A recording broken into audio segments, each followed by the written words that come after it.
এটি প্ৰেমৰ কবিতা লিখিম, পঢ়িবা নেকি? ভাবিছোঁ এটি প্ৰেমৰ কবিতা লিখিম, মাত্ৰ মনৰ অনুভৱবোৰক ভাষা শব্দৰ পয়োভৰেৰে সংহতি সজাম। এবাৰ পঢ়ি চাবা নেকি?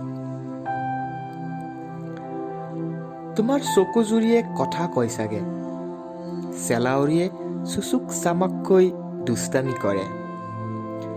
গালত ডিম্পল বাৰু নপৰে, কিন্তু মই চাই ৰ'লে তোমাৰ গাল দুখনি ৰঙা চিঙা বাৰুকৈয়ে পৰে।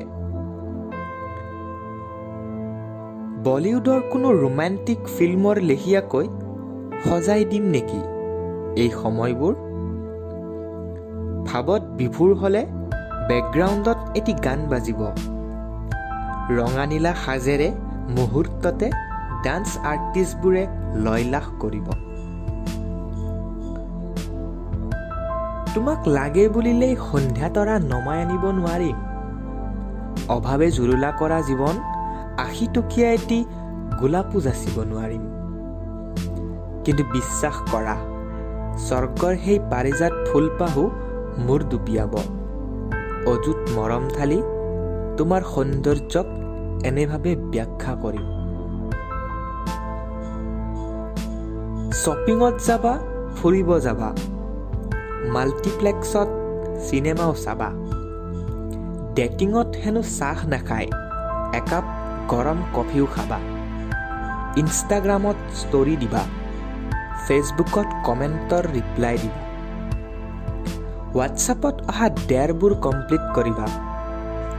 তাৰ মাজতে 10 মিনিট সময় উলিয়াই মোৰ কবিতা এটি পঢ়ি চাবা।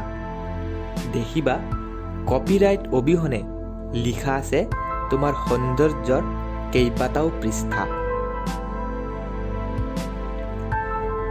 আমিবোৰতো শব্দৰ প্ৰেমিক, তোমাৰ অবিহনেও শব্দক সজাও, তোমাক লগত লৈও শব্দকেই সজাম। পাৰ্থক্য মাথো ইমানেই হ'ব, তোমাৰ সান্নিধ্যত শব্দবোৰ মধুৰ হ'ব। এটি এটি শব্দত এটি এটি কবিতা লুকাব। কোনো ব্ৰকেন লাভাৰ হ'ব নোৱাৰিম তোমাৰ।